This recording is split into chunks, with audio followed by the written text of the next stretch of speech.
s'est dit ce serait bien pour le spectacle, uniquement pour le spectacle, hein, on n'est pas en formation syndicale non plus, d'avoir un bouquin à vous faire connaître qui recenserait à peu près clairement un truc simple pour comprendre le droit du travail, parce que c'est un truc qui est peut-être volontairement assez compliqué, du genre qu'on nagerait dedans. Et donc on en a cherché un, on a pas mal cherché, et puis on en a trouvé un qu'on trouve assez pratique. Très pratique à transporter. En fait, c'est un bouquin où il y a toute la liste de nos droits. C'est un bouquin sympa et en plus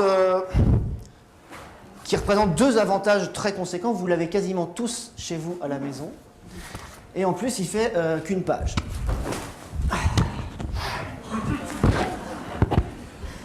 Alors, c'est le seul livre où on lit uniquement directement la fin. Et on a en gros rien à battre de tout ce qu'il y a avant. Messieurs, la fiche de paye. Mesdames, le bulletin de salaire. Alors vite fait, on va essayer de découvrir cette petite bête-là ensemble. Ce qu'on aime bien, nous, dans une façon de lire sa fiche de paye, ce serait la liste de tous les droits auxquels vous cotisez. D'accord ? Tous les droits auxquels vous cotisez et qu'on va parcourir vite fait, bien fait. Vous pourrez lire la vôtre ce soir en rentrant. Mesdames et messieurs, du haut de cette fiche de paye, un siècle de bagarre vous contemple. On va commencer par un truc assez simple. Donc c'est la mienne, hein, novembre 2009. Combien je gagne ? Hein ?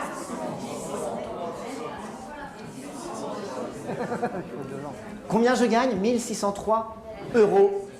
Ça, c'est donc mon net. C'est l'argent qui me tombe dans la poche. À la fin du mois, ça n'est donc pas ce que je gagne.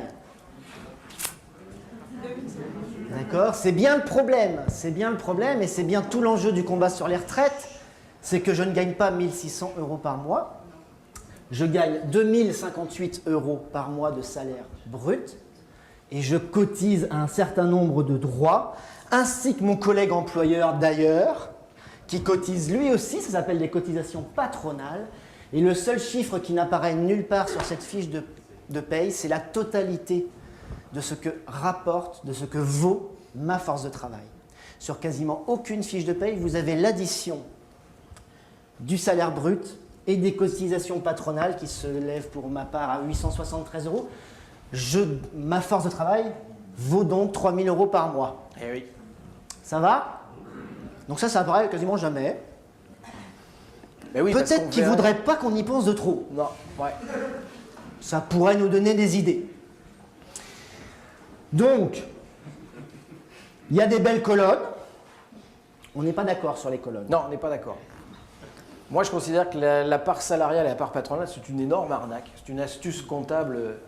C'est de la pédagogie patronale. Je veux dire, vous comprenez bien que ça ne sort pas de notre poche. C'est complètement idiot. Je veux dire, c'est le patron qui paye la totalité du truc. Mais on fait comme si il nous donnait ça puis qu'on lui rendait. Vous voyez ? Comme ça, on a l'impression de participer un peu. En réalité, il y a du salaire direct, c'est celui qu'il nous donne, et il y a du salaire indirect, c'est celui qu'on lui oblige à donner à des gens qui ne travaillent plus.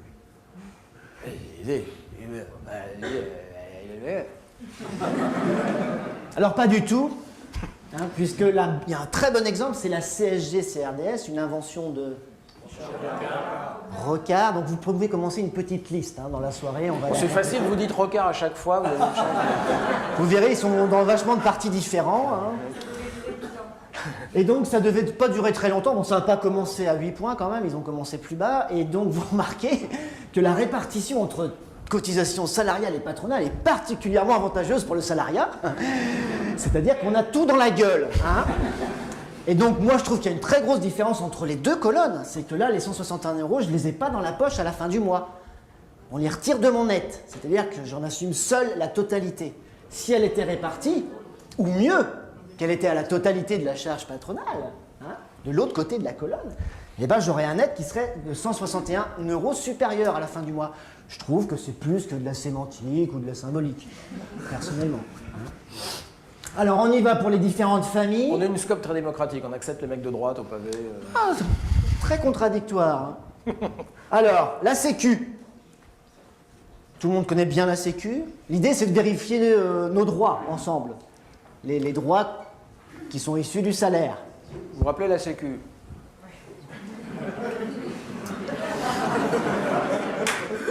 Vous savez qu'elle était unique au début. Il y en a qui connaissent cette histoire? Non? Ah ben, à la Libération, le patronat ayant massivement collaboré, ayant dès 1932 les grandes entreprises nationales françaises, Schneider, etc., les banques ayant négocié avec Hitler cette défaite qui n'est tout sauf une défaite militaire, etc. Enfin, je veux dire, le patronat ayant collaboré massivement, il a juste à fermer sa gueule. Et en 1945, on arrache tout ça, tout. Et on arrache notamment la sécurité sociale, c'est-à-dire l'assurance contre tous les risques de la vie. Tous les risques de la vie. On est limite dans un État socialiste. Et c'est une caisse unique. Elle n'est pas encore découpée en différentes branches. Ça va être le début de la destruction du système. C'est une caisse unique contre tous les risques de la vie. Mais attendez, vous avez un patronat qui a juste le droit de se taire et vous avez un parti communiste à 24% qui est armé.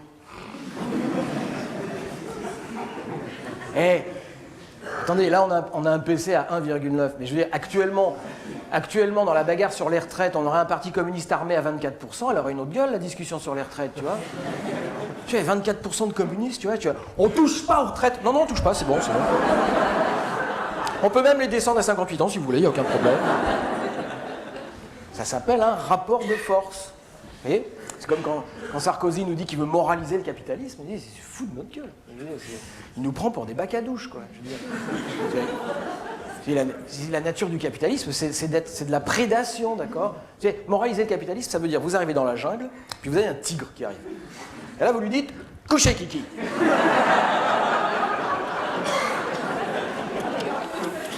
C'est le tigre, il recule si t'es sur un éléphant avec un pétard comme ça et un parti communiste à 24%. Tu vois,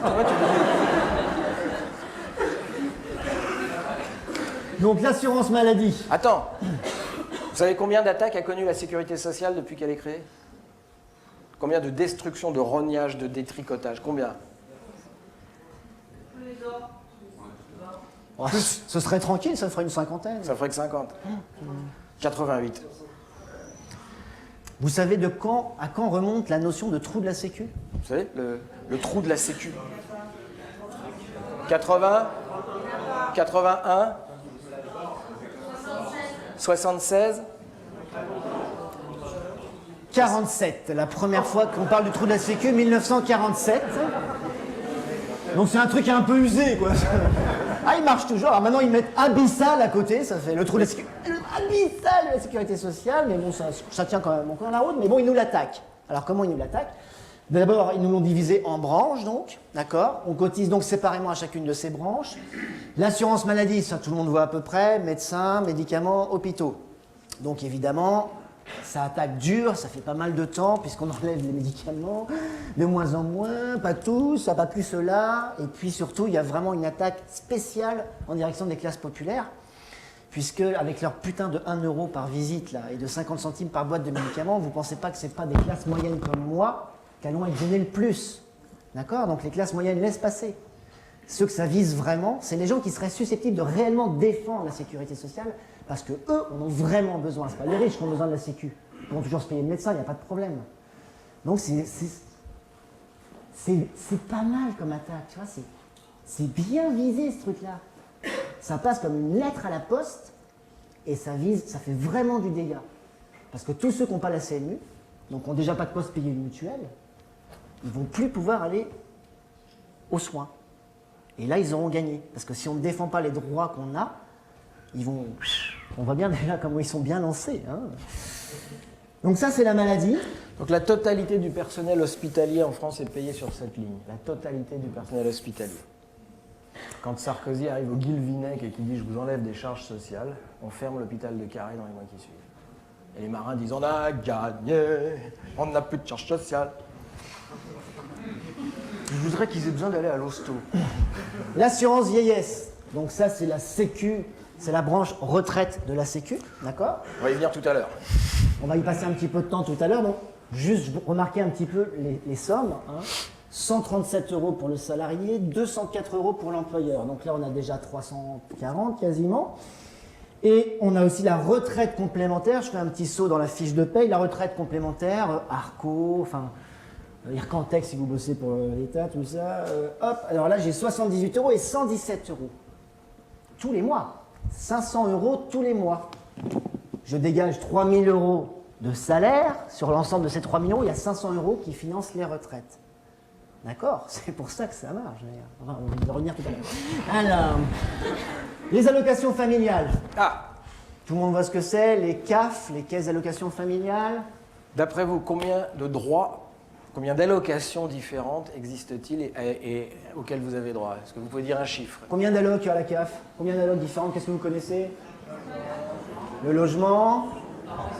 Parents isolés, ça n'existe plus mais c'était remplacé. Le RSA, c'est un revenu de solidarité active. Yes. Les handicapés, ça fait 4.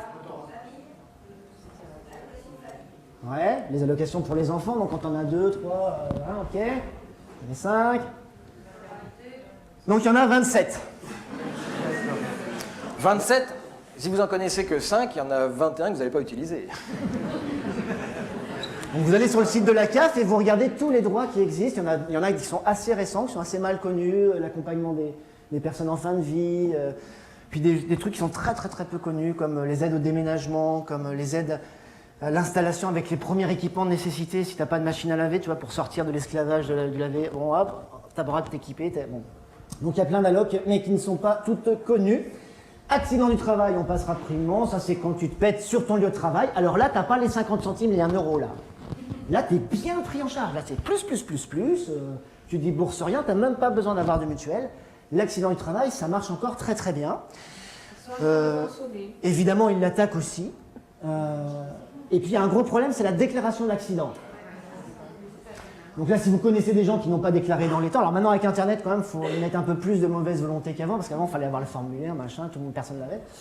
Donc là, maintenant, si jamais l'employeur ne déclare pas l'accident de travail, c'est quand même lui qui est responsable de prendre en charge les coûts. D'accord, mais si Karim se pète en ski, est-ce que c'est un accident du travail? Je veux dire.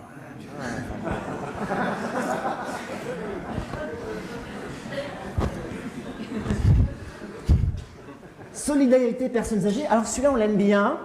C'est le préféré de Gaël. Ah non, c'est la réduction de filles ton préféré.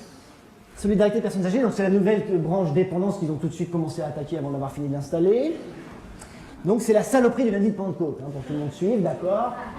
Alors remarquez bien, on est en novembre 2009 et donc je cotise par le biais de mon employeur à hauteur de 6 €. Il n'y a pas beaucoup de lundi de Pentecôte au mois de novembre, on est d'accord? Okay.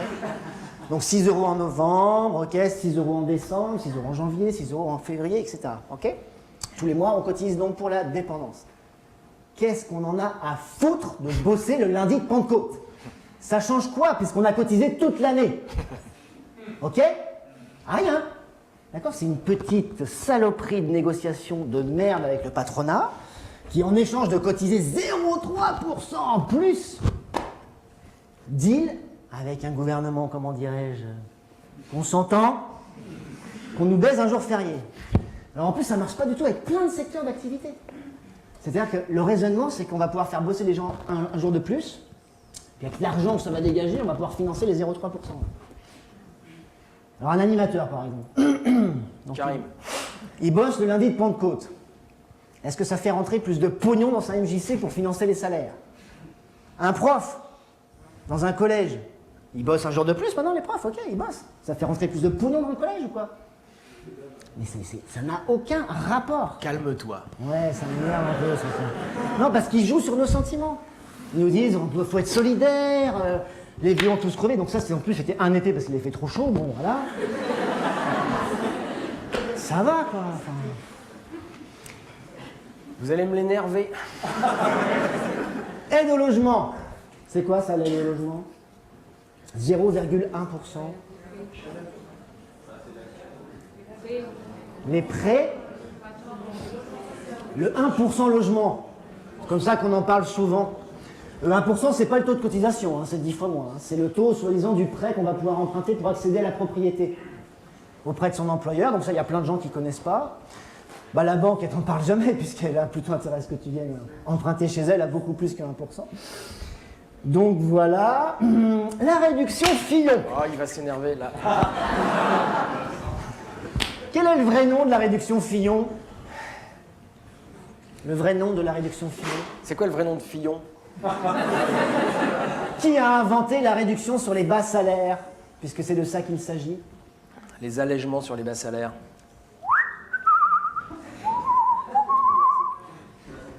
Martine Aubry. Bien. Petite liste. Donc Aubry, elle lance les abattements sur les bas salaires, les allègements sur les bas salaires, et donc le principe est complètement con. Ça, c'est vraiment un trou à salaire, mais ça marche trop bien. Si tu es près du SMIC, mon gars, plus tu es près du SMIC, plus le patron, il a une aide sur toutes les cotisations de sécu qu'on vient de voir. D'accord? Moi, je touche 2058 € de salaire brut. J'ai encore une aide de 39 € par mois qu'on enlève de ce que doit cotiser mon employeur pour lui soulager un petit peu puisqu'il a des bas salaires. Déjà, voilà le raisonnement. Alors, deux conséquences assez rapides. Le mec n'a pas du tout intérêt à augmenter les salaires. Plus il s'éloigne du SMIC, non seulement plus il va payer de salaire, plus il va cotiser, et en plus il va perdre des aides. Tu penses c'est tout de suite ce qu'il fait, gars, c'est sûr. Pour un employé à Auchan, enfin à Auchan, à Carrefour, à ce que vous voulez, un smicard. Un smicard, par employé, ça représente 249 € d'allègement pour Carrefour. Par salarié et par mois. S'ils par mois. S'ils ont intérêt à les engager à plus que le SMIC. Ça fait un putain de paquet de pognon. Vous comprenez le raisonnement. Le raisonnement est un raisonnement généreux. C'est de dire on va inciter à employer, bien sûr. Vous comprenez l'astuce. Si on fait des réductions comme ça, les gens vont engager. C'est toujours pareil. Ça joue sur la corde sensible. En réalité, l'obsession du capital, mais ça c'est depuis 2 siècles, c'est la modération salariale. C'est de ne surtout pas augmenter les salaires. Si vous avez écouté l'émission de Mermet sur la synarchie, je suis désolé pour cette société secrète dans les années 20 avec les grandes entreprises françaises, la Banque de France de l'époque recevait tous les gouvernements avant qu'ils soient nommés pour leur faire promettre qu'ils allaient avoir une politique de rigueur et ne pas augmenter les salaires. Et donc l'obsession du capital, c'est d'accord. Qui c'est qui a pété les salaires, qui a arrêté l'augmentation de salaire en 82? 83. Allez, 83, on remet de gauche 2 ans, on peut se garder 2 ans. Delors. Delors. Mais alors il n'a pas appelé ça le gel des salaires, hein, parce qu'on serait tous descendus dans la rue. Il a appelé ça la désinflation compétitive. Non à la désinflation compétitive. Personne. Ça marche pas du tout, hein. Non, au blocage des salaires, ça rime, tu vois. Non, à la désinflation compétitive, tu vois. Bon. L'assurance chômage, d'accord? J'aime bien ce nom. Assurance chômage. C'est comme une assurance bagnole, mais pour le chômage, d'accord? C'est le principe en plus, c'est-à-dire que tu payes des cotises, puis si jamais il y a des salauds de patrons qui te filent plus de boulot, on te paye du chômage. Tu as pris une assurance pour ça. Et donc c'est un droit. C'est un droit qui, normalement, je dis bien normalement, n'est pas monnayable, n'est pas négociable, il n'y a pas à avoir de contrat, il n'y a pas à jurer que vous cherchez du travail, tous ces trucs-là, d'accord? C'est un droit constitutionnel, d'accord? C'est-à-dire que si vous tombez au chômage, vous avez automatiquement le droit d'être indemnisé, d'accord? Et donc, la prochaine fois que vous allez à Pôle emploi, vous dites, bon, on a vu le spectacle de Tanguy et Lepage, alors 1, on prend le pognon, 2, on ne cherchera pas de travail, 3, ça va durer 20 mois, on prend des vacances, c'est comme ça, c'est pas autrement, parce que c'est un droit. Je vous promets pas que ça va marcher, mais c'est l'idée, parce que... Si ça marche pas, vous appelez sur son téléphone perso. Depuis le PAR, d'accord, ça c'est l'Union européenne, hein. Je veux dire, ils veulent absolument nous faire croire que c'est un contrat, qu'il faut qu'on passe un deal, d'accord, il faut qu'on cherche vraiment... Vous savez qu'on ne dit plus un demandeur d'emploi, c'est fini, ils viennent de changer. Maintenant, on est prospecteur d'emploi. Parce que demander, c'était un peu trop facile. C'est facile, hein, excuse-moi.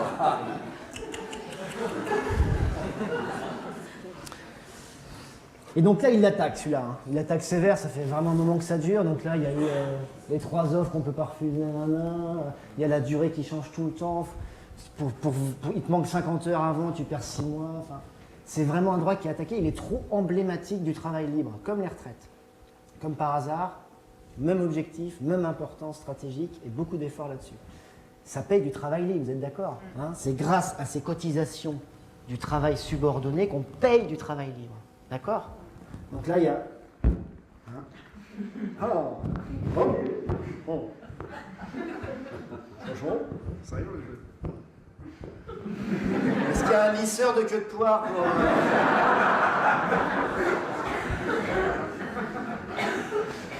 Alors, FNGS. Putain, il y en a une là, je sais pas, elle a bossé, tu sais, elle connaît son truc, j'allais me dire, elle doit être à la CGT ou un truc comme ça. Fonds national de garantie des salaires, ils en ont rien à foutre, mais rien. Ils regardent juste le résultat à la fin. C'est un droit qui est quand même pas mal, c'est quand ta boîte se plante la gueule et qu'elle dépose le bilan, ça permet, avec un fonds national de garantie des salaires, de payer les derniers salaires, les primes de licenciement, etc. Elle a quadruplé en un an. Peut-être un petit indice, là. Je sais pas, donc... Ok. La retraite complémentaire, on en a déjà parlé. La prévoyance, c'est un des derniers droits qui s'est vraiment répandu dans quasiment toutes les conventions collectives. La prévoyance, c'est en cas de coup dur, tu reçois une grosse somme d'argent, si tu as un décès, incapacité physique, etc., prime orphelin, enfin des trucs assez gais comme ça, et qui représentent des sommes assez colossales d'argent, hein, en général 24 mois de salaire, 36 mois de salaire. Enfin, faut mourir quand même. Hein. Non, des fois ça peut être le conjoint. Ah, ça c'est bien. Ah, c'est pas mal. Ah oui, faut être marié. Faut être pas marié. juste. Faut être marié et il faut lui faire croire que les champignons qu'on accueillis. Pareil, hein, si l'employeur ne cotise pas au système de prévoyance qui est prévu par votre convention collective, il est quand même obligé de payer cette fameuse somme de 36 mois de salaire, par exemple, sur ses propres fonds. Hein. Si vous connaissez quelqu'un, un petit coup de fil syndical s'impose. La taxe d'apprentissage, c'est pour financer principalement les centres des apprentis. Ok. Et la formation professionnelle, ça, c'en est un qui est pas mal attaqué aussi. La formation professionnelle, c'est le droit d'aller se former tout au long de sa vie maintenant, pour pouvoir s'adapter à... Vas-y, termine. Tu veux qu'on coupe Non, c'est bon. Tu veux changer la cassette maintenant? Non, vas-y, détends-toi. Vas-y, change la cassette, change la cassette. Mesdames, messieurs, c'est un type qui arrive au paradis. Xavier, change la cassette. Alors, la formation professionnelle, un droit assez important donc, qui vous permet de partir en formation, avec pas mal d'innovations depuis 2004, avec un accord signé par aussi la CGT, enfin tout le monde, hein, tout le monde a signé. En 2004, il a notamment créé une petite saloperie, le DIF, le droit individuel à la formation, qui est une espèce de non-droit en fait. Hein. C'est un soi-disant droit, donc chaque année que tu bosses, tu gagnes 20 heures, d'accord, tu cumules, donc tu épargnes 20 heures jusqu'à 120 heures maximum, et alors tu as le droit de le dépenser à faire ce que tu veux en formation, c'était l'idée, à ton initiative. Tu veux faire une formation macramée, tu la demandes, t'y vas, tu vois. Alors, pas du tout. Alors d'abord, ils ont le droit de la refuser une fois, deux fois, trois fois presque. Et en plus, comme ils n'en ont pas du tout fait la promotion, pendant 4-5 ans, ça a végété, très peu de demandes, etc. Puis alors, quand on arrivait tout près des 120 heures, c'est-à-dire quand les gens ont compris qu'ils avaient paumé des droits, s'ils ne commençaient pas à les dépenser, là, ça a commencé à s'activer, quoi. Ils ont fait des tonnes de demandes en même temps, donc là, ils sont en train de ferrer tous les verrous, donc il faudrait au moins que ça dure 21 heures.